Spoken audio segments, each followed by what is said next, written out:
Sebab umat Islam tidak akan melihat lagi apa dan bagaimana kalian. Kalau ternyata adalah itu Kristen, maka kami akan mencari orang-orang Kristen. Ini yang kemudian kami takutkan, Bang Juma, khawatirkan. Dan saya support dengan Ustaz Ahid kami itu. Ayo bikin bagaimana kita mempertontonkan toleransi yang sebenarnya. Walaupun kalian nggak mengerti, kami udah orang yang paling tahu tentang toleransi. Ya, Aina Juma dan teman-teman, kita perlu tontonkan. Ya, jangan sampai kalian salah. Dan saya mengajak kepada para pembesar di kekristenan untuk supaya bagaimana kalian menjaga umat. Jangan terprovokasi yang justru saya bilang tadi, kalian yang akan jadi masalah.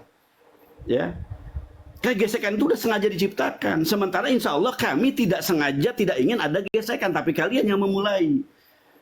Dan orang-orang di dalam ini seperti Dosma ini yang harus benar-benar diperhatikan ini. Kalau tidak kalian cepat memberikan istilahnya perbaikan ke dalam, itu berbahaya. Ya, umat kami itu tidak semuanya bisa dikoordinasi oleh Bang Juma, tidak seluruhnya. Tiba-tiba mereka mendengar ada PT seperti ini, dia nggak tahu kalau ada api sebelumnya yang mungkin bisa mereka bagaimana caranya secara hukum. Ini berbahaya sekali lagi. Saya mengajak untuk ayo perbaiki, dan mungkin tadi islah, jalankan islah bagi diri kalian dulu. Itu mungkin Ustadz, saudaraku, ya, ini hanya seruan saja untuk saat tadi, antisipasi. Demikian, lanjut saudaraku. Mantap. Kalau saya boleh berpendapat ya, banyak sekarang orang nongol pahlawan toleransi, baik dari Kristen maupun dari Islam juga banyak. Jaga toleransi, bahkan cenderung mengatakan bahwa jangan menjual agama, masuk komal nyari koin dan seterusnya. Padahal mereka tidak mengerti toleransi itu bisa tergores karena ulah-ulah manusia yang tidak bertanggung jawab, baik secara intelektual maupun secara brutal, baik secara terang-terangan maupun secara licik pergerakan di bawah tanah. Khusus kepada orang Muslim yang menjadi pahlawan kesiangan, bahwa menjaga toleransi itu bukan dengan debat lintas agama, tapi nanti setelah keluarganya ada yang tersentuh kemudian menjadi korban murtad karena pengaruh-pengaruh kelicikan, pengaruh-pengaruh oleh orang yang tidak bertanggung jawab, baru mereka melapor kepada Apologet Islam Indonesia minta bantuan.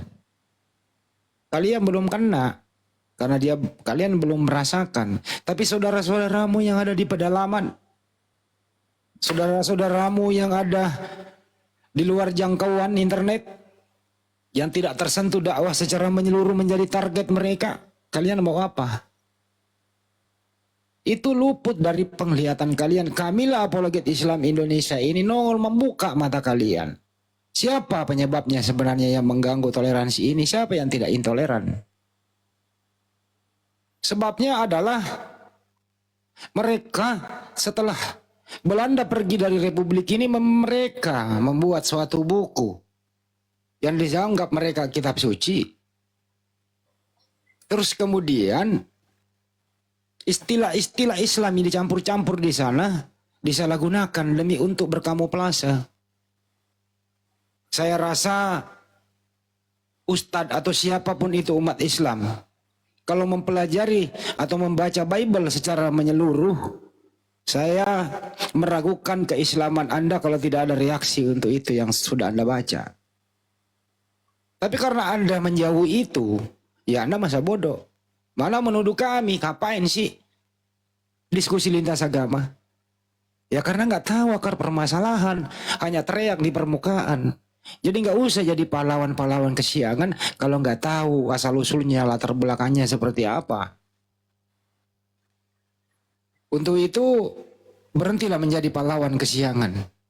Jangan mengkritik sesuatu kalau nggak ngerti pangkal permasalahannya. Bayangkan sampul yang mereka pakai, yang tadinya dibawa oleh Belanda adalah Biblos, diganti menjadi Alkitab. Ada nggak seorang Muslim kalau ditanya, kalau punya ilmu, Alkitab itu Al-Quran atau tidak? Pasti kalau berilmu pasti mengatakan itu Al-Quran. Ya kenapa Biblos yang berdua bahasa di dalam ini yang berbahasa asing diganti menjadi Alkitab sampulnya? Kalian masa bodoh. Kalian mengatakan jangan dikoreksi lah, biarin aja lah, nggak ada masalah lah. Nanti kalau keluargamu murtad, dihamilisasi, baru nangis, minta tolong. Belum lagi isi-isinya. Dan seterusnya. Begitu juga saudara yang Kristen. Sebenarnya Anda itu yang memulai. Kami datang hanya untuk ingin meluruskan. Supaya terjemahan-terjemahan yang beredar selama ini itu dikembalikan. Sebagaimana terjemahan yang jujur. Jangan lagi ada unsur-unsur kelicikan. Hentikan misionaris. Hentikan dari rumah ke rumah. Gitu ya. Tarik semua Bible yang berbahasa Arab itu. Dimirip-miripkan dengan Al-Quran. Ada apa? Dari desa ke desa, tampilannya melebihi dari ustadz dan ulama. Ternyata hatinya busuk, pemakan babi. Anda nggak bisa membedakan kalau sudah masuk C6. Kalau C1, C2 sih masih mending. Kalau C6, kayak Bang Filipus dulu ini. Lo kalian mau apa? Kalian nggak tahu bagaimana di sekolah tinggi teologi itu apa yang mereka pelajari? Mereka mempelajari Al-Quran. Supaya setelah mendalaminya, mereka masuk di semua lini. Tinggal diam gitu, tidur kita. Hei, dimintai pertanggungjawaban. Kalian punya ilmu, Anda diam. Saudara-saudaramu sebentar lagi kan disenggol sana, disenggol sini untuk dimurtadkan. Jadi jangan datang menjadi pahlawan kesiangan, coy. Pelajari dulu latar belakangnya sebelum mengkritik apologet Islam Indonesia. Tujuan misinya apa? Misi dan visinya apa? Itu yang kami luruskan. Gak ada yang lain. Tidak digaji kita ini. Ditinggalkan kerjaan. Kembali ke sini 24 jam. Siapa yang gaji coba? Kenapa? Karena panggilan membela agama ini. Melindungi saudara-saudara kita yang rawan akan pemurtadan. Para ustadz, para ulama. Kajiannya bagus.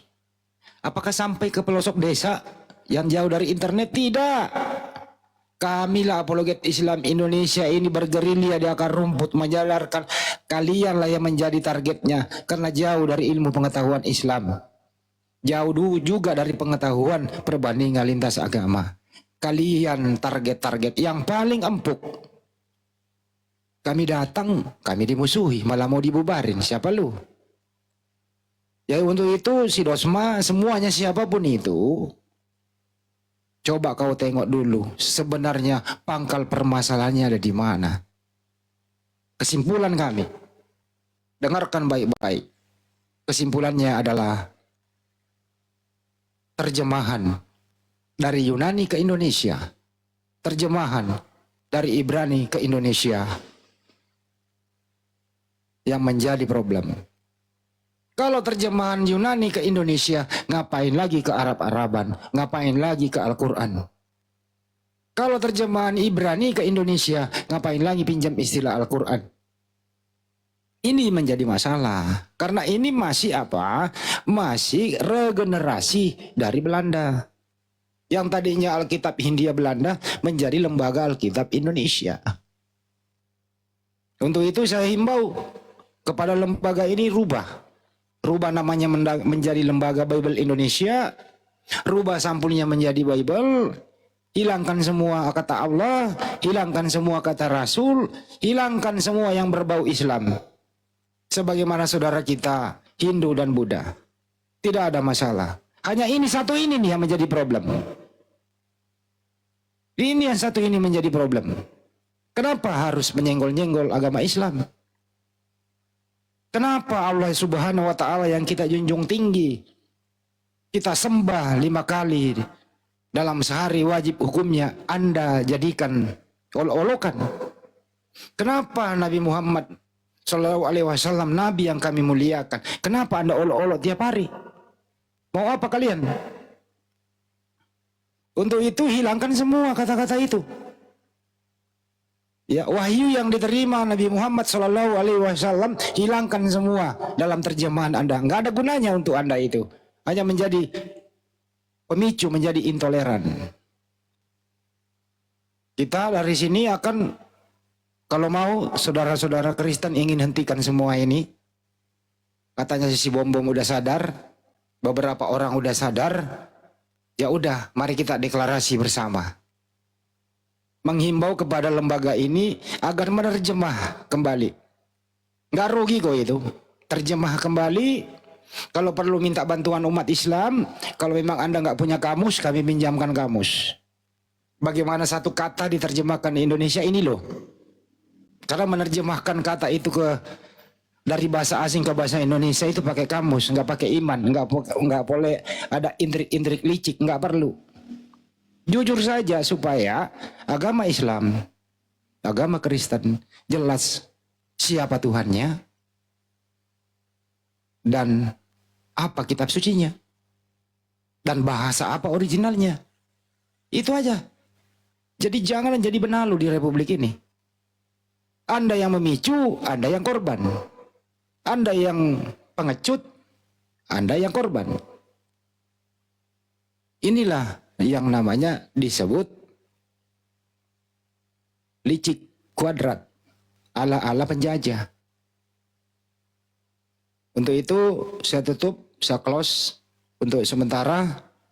Pemicunya adalah ini tadi, Lembaga Bible Indonesia.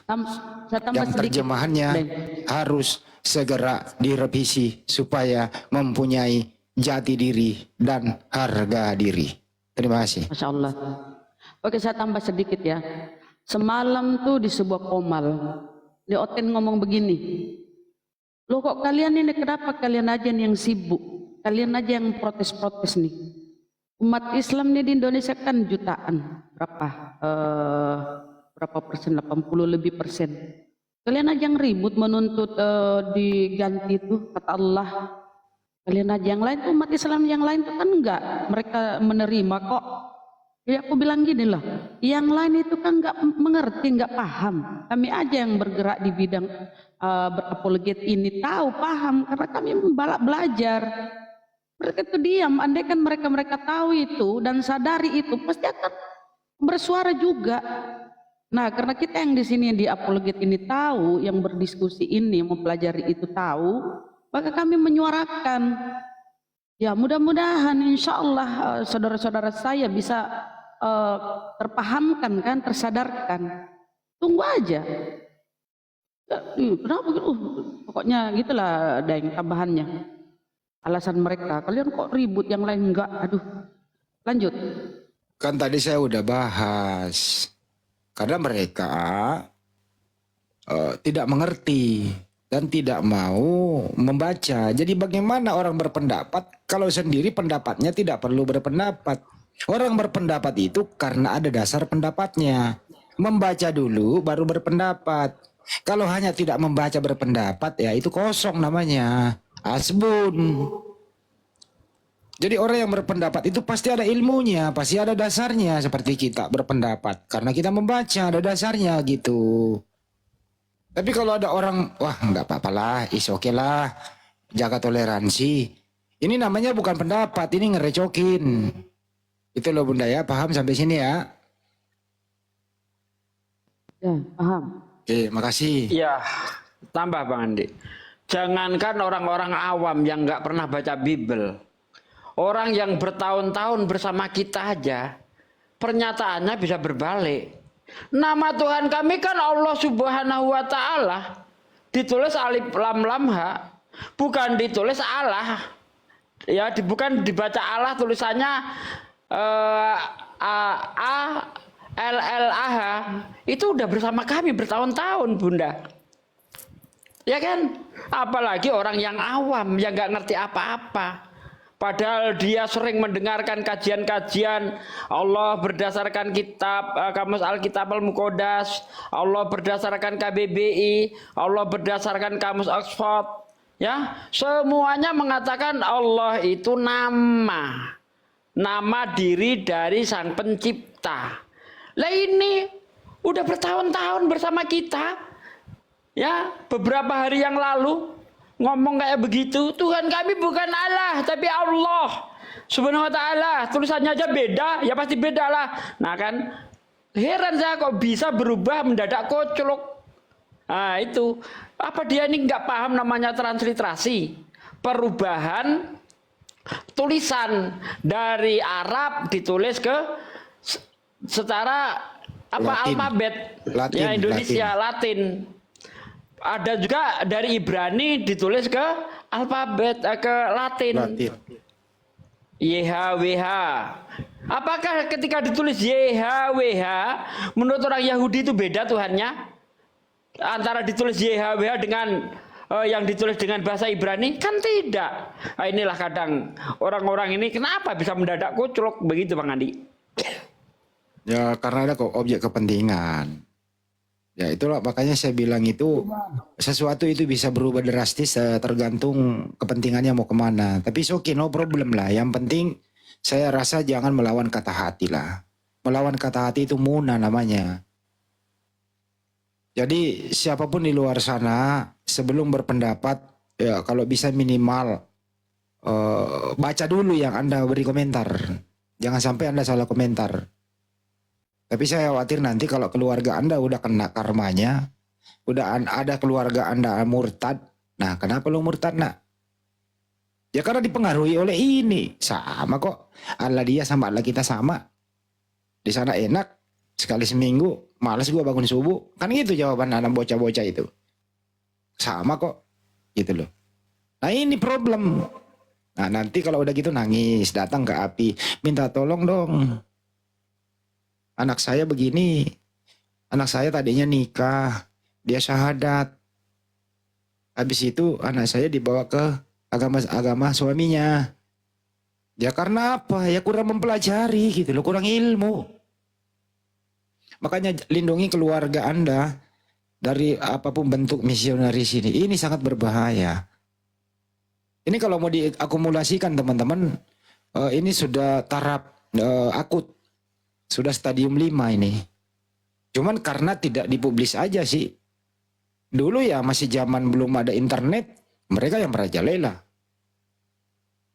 Ya berterima kasihlah kepada pendahulu-pendahulu kita. Ada yang sudah dipanggil, ada yang masih ada sampai sekarang. Yang memulai bagaimana diskusi lintas agama ini. Dulu mereka dalam hal keterbatasan. Belum ada internet mungkin. Belum ada yang begini namanya TikTok. Belum ada yang namanya Zoom. Mereka capek dari huruf ke huruf diketik per ketik. Nantinya tutsnya. Saya hitung tutsnya Pak Sugi atau Pak Desugi itu di HP-nya itu hancur itu. Tato gitu loh. Itu gimana coba kalau begitu? Siapa yang memulai di Facebook? Siapa yang memulai di koran? Siapa yang mulai menerjemah yang enggak? Ya dia sendiri yang mulai. Kita datang meluruskan, kita dimusuhin. Sekati-kati loh ya. Nah ini Dosman lu belajar dong. Saya statement di sini. Dosman, kau belilah LBI itu TB2 2023, lu bacalah itu. Habis beli TB2 2023, beli TB1. Habis beli TB1, beli semua sampai di zaman Belanda 1928, 1929 dan seterusnya di sana. Lu belilah semua itu. Pelajari. Dulu di zaman Belanda masih ada kata Ka'bah Assalamualaikum. Waduh, istilah Islam banyak banget coy. Sekarang aja katanya dikurang-kurangi dikit lah. Jangan terlalu kelihatan. Lu mau kemana juga gue ketangkep. Ketahuan coy. Sampulnya aja udah provokatif. Alkitab itu nama lain daripada Al-Quran. Ya, Bible itu adalah artinya kumpulan buku-buku. Alkitab bukan kumpulan buku-buku. Al-Quran bukan kumpulan buku-buku. Wahyu dari Allah Subhanahu wa Ta'ala yang tidak ada keraguan di dalamnya. Kenapa lu pakai, coy? Kenapa lu pakai? Dari mana lu ambil? Dari mana asal usulnya? Bagaimana kajian akademis? Apapun itu alasannya tidak akan masuk akal kalau Biblos diterjemahkan ke bahasa Indonesia menjadi Alkitab. Kagak bisa. Lu panggil ahli yang gundul-gundul pun profesor sampai kapanpun ya. Kagak bisa ditemukan itu cara menerjemahkannya Biblos menjadi Alkitab. Nggak masuk. Nggak masuk. Saya minta kepada orang pintar sedunia deh. Ahli bahasa, bahasa apapun itu. Coba terjemahkan Biblos ke bahasa Indonesia apa? Apa kira-kira? Kagak bisa diterjemah, tetap aja Bible. Kumpulan buku-buku Bang Andi. Ya kalau Indonesia. Kalau di Ya. Arab kan apa? Ya kutubun. Kutubun. Bukan Alkitab. loh. Alkitab itu artinya sebuah kitab. Iya. Gitu. Yang berisi wahyu dari Allah Subhanahu wa taala yang tidak ada keraguan di dalamnya. Nah, tapi kalau Alkitab lu tarik sampulnya emang kenapa direvisi gitu loh. Nah, inilah saya bilang dibungkus keislaman isinya provokatif. Ini yang kita luruskan. Malah orang yang pahlawan kesiangan tiap hari datang. Berhentilah. Kamu hanya cuma nyari koin. Kamu pengangguran. Kamu hanya satpam. Siapa lu menghentikan kami? Sepanjang negara ini masih tidak melarang orang mengemukakan pendapat dimanapun, yang penting batas-batas ya nggak ada masalah. Ini hak kita sebagai warga negara, ini panggilan loh. Panggilan sebagai umat Islam untuk meluruskan. Nanti kalau Anda punya ilmu nggak memberitahu, dimintai pertanggungjawaban. Bukankah perintah di dalam Al-Quran itu amar ma'ruf nahi mungkar, wajib hukumnya menyampaikannya begitu. Kalau kau sanggup dengan kuasamu ya pakai, bikin diskresi, bikin keputusan. Itu ya kalau nggak sanggup dengan kekuasaanmu ya cukup dengan lisanmu. Ya kalau nggak sanggup dengan lisanmu ya cukup dengan hatimu. Itu perintah umat Islam itu. Ya kenapa kalau kami menjalankan perintah dalam Al-Quran Anda sewot? Ya siapa lu? Sorry nih ya. Itu kira-kira dari saya. Semoga bermanfaat buat kita semua. Saya kalau ngomong kayak gini ya suruh orasi 2 hari 2 malam ya saya bisa haus. Gitu Pak Deh. Saya kembalikan ke host. Ya, saya juga haus Bang Andi, dengar Bang Andi, saya minum dulu. Terima kasih Bang Andi. Mantap, mantap, mantap. Hampir saya ketiduran. Pahlawan kebodohan seperti itu karena mereka belum punya keluarga yang murtad aja. Dan mereka nggak tahu aja yang dilakukan oleh kafir-kafir itu untuk Islam itu apa. Ya, mereka nggak tahu itu. Jadi ya masih sok-sok moderis moderat lah, tetap bengek lah, liberal lah, iblis liberal lah, apa tetap bengek itu karena mereka nggak tahu. Bayangkan saja saya sampai selesai C6 sampai dapat hidayah nggak ketahuan kalau nggak syahadat lagi. Mujur syahadat, kalau nggak syahadat saya pulang ku bongkar semua, ku hancurkan semua. Dan saya punya dasar ilmu karena dari pondok pesantren bukti-buktinya ada. Ya, orang bisa percaya dengan saya kalau saya ustadz, kalau saya murtad lagi pada waktu itu. Kembali dan kemudian membongkarnya. Tapi kan saya nggak nemu apa yang harus saya bawa pulang. Nah yang begini-begini nih yang mereka nggak tahu. Makanya muncul orang-orang munafik, orang-orang moderat, orang-orang taiminya lah, apa tak bengek itu. Mereka belum ada saja saudara, keluarga, adik, saudara, kemenakan, cucu, anak mereka yang murtad. Oleh karena kebusukan para misionaris ini. Kalau udah ada yang murtad, barulah nangis-nangis jilat pantat kalian itu.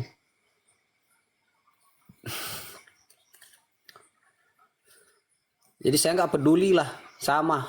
Saya mau di dalam struktur organisasi ataupun di luar jalan sendiri, saya nggak takut. Saya tinggal di tempat yang mayoritas mereka nggak takut. Saya digeruduk-geruduk aja. Ngapain juga takut? Selama saya tidak menista, tidak menghujat, saya mau membela agama saya. Sesuai dengan yang saya tahu, emang begitu kalian. Di pedalaman, saya tinggal di pedalaman perbatasan antara Sulawesi Utara ya, Manado dan Gorontalo. Daerah basah untuk penginjilan, daerah basah untuk misionaris. Kalau nggak gerak saya, selesai ini yang di perbatasan, yang bahkan banyak orang yang belum bisa baca, yang buta huruf. Daerah mayoritas mulai berdiri, 112 gereja, padahal nggak ada umatnya. Ada di tempat sini, ku foto mau. Oke, saya foto. Besok kalau nggak ada ini atau mulai hari Rabu, hari Kamis lah mungkin saya akan ke kebetulan saya akan mengadakan perjalanan, ku foto tuh tempat-tempat yang nggak ada Kristennya tapi ada gerejanya. Biar ku foto lah. Jadi stoplah para munafikun dan para orang-orang yang sok tahu tapi nggak mengetahui, sok-sok moderat, sok-sok NKRI banget, padahal nggak tahu apa-apa. Belum murtad aja keluargamu. Semoga aja nggak murtad. Demikian ya. Salam Ustaz, dari betul.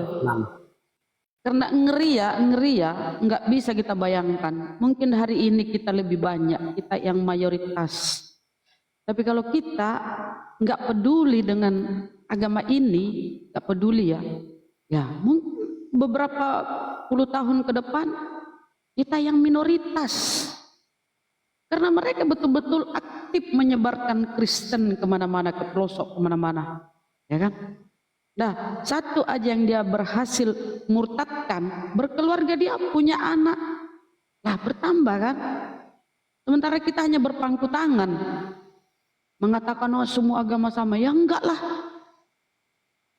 Coba kalian buka-buka itu bagaimana mereka aktif ke daerah-daerah, ke pulau-pulau, ke pesisir, membawa ajaran mereka. Bahkan mereka di sana nginap loh berbulan-bulan. Aku lihat tuh video-videonya, dia mau menangkap jiwa-jiwa katanya. Yang tadinya sudah mu'alaf dia mau kembalikan. Nah kalau kita cuma berpangku tangan, bagaimana?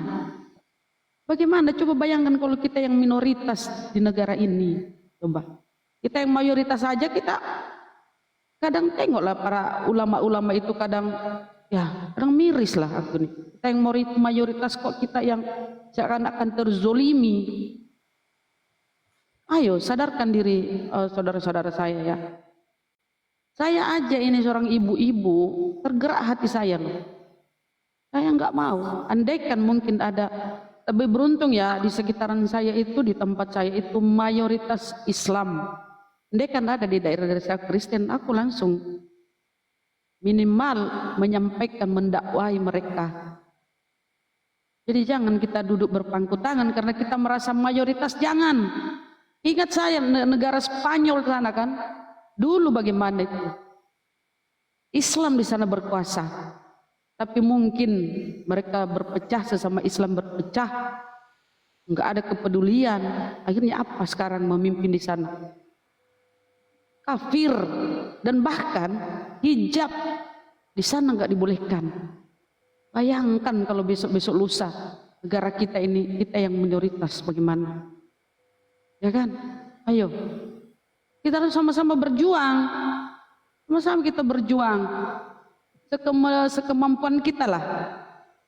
Ya, misalnya saudara-saudaraku nih yang sekiranya nggak bisa bersuara, nggak bisa naik, nggak bisa menyuarakan isi hatinya, boleh membantu perjuangan ini dengan cara misalnya berdonasi, mendukung perjuangan saudara-saudaramu.